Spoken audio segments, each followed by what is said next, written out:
नमस्कार, मी प्रियांका पाटील। आपण पाहत आहात राष्ट्रीय लोकराज्य न्यूज, निर्भीड बातम्यांचे व्यासपीठ। आज आपण दिवसभरामध्ये घडणाऱ्या घडामोडींवर नजर टाकूया।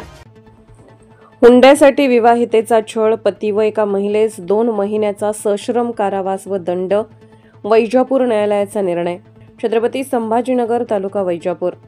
छत्रपती संभाजीनगर जिल्ह्यातील तालुका वैजापूर येथे विवाह झाल्यानंतर पती व एका महिलेकडून होत असलेल्या शारीरिक व मानसिक छळाला कंटाळून एका विवाहित महिलेने वीरगाव पोलीस स्टेशन येथे दिलेल्या तक्रारीवरून पती व एका महिला आरोपीला वैजापूर न्यायालयाने दोषी ठरवले असून त्यांना सुमारे 2 महिन्याचा सश्रम कारावास आणि प्रत्येकी 1000 रुपयांचा दंड अशी शिक्षा सुनावली आहे।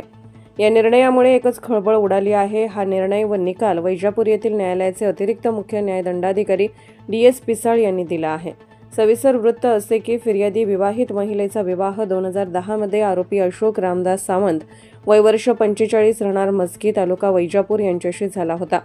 सुरुवातीचे 5 वर्ष जिव्हाळ्याचे प्रेमाचे गेले। त्यानंतर आरोपी अशोक सावंत यांनी फिर्यादी सुनीता यांच्याकडे हुंड्यात बाकी राहिलेली रक्कम 25,000 रुपये व शेतजमिनीसाठी 10 लाख रुपयांची मागणी केली व तसेच गावातीलच एका मनीषा गणेश सोमवंशी नामक महिलेशी मी विवाह करण्याची धमकी दिली।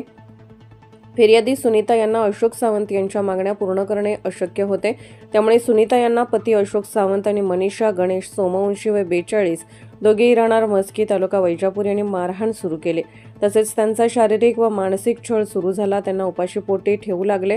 तसेच आरोपींनी त्यांना जिवे मारण्याची धमकी दिली व अखेरीस त्यांना घरातून हाकलून लावले। सदर घटनेनंतर पीडित महिला सुनीता यांनी वीरगाव येथील पोलीस ठाण्यात कायदेशीर तक्रार दाखल केली। त्यानंतर 8 जणांविरुद्ध गुन्हा क्रमांक 3/2020 नोंदवण्यात आला। न्यायालयात दोषारोपपत्र दाखल झाल्यानंतर सरकारतर्फे 4 साक्षीदारांची साक्ष तपासण्यात आली। सरकारी अभियोक्ता संजय बारसे यांनी सशक्त युक्तिवाद केला आणि सबळ पुरावे असल्यामुळे त्यांच्या आधारे वैजापूर न्यायालयाने आरोपी अशोक सावंत व मनीषा सोमवंशी यांना दोषी ठरवण्यात आले। वैजापूर न्यायालयाचे न्यायमूर्ती DS पिसाळ यांनी भारतीय दंड संहितेच्या कलम 323 आणि सहकलम 34 अंतर्गत दोन्ही आरोपींना 2 महिने सश्रम कारावास आणि प्रत्येकी 1000 रुपये दंडाची शिक्षा सुनावली। इतर आरोपीबद्दल सबळ पुरावे नसल्यामुळे त्यांची निर्दोष मुक्तता करण्यात आली।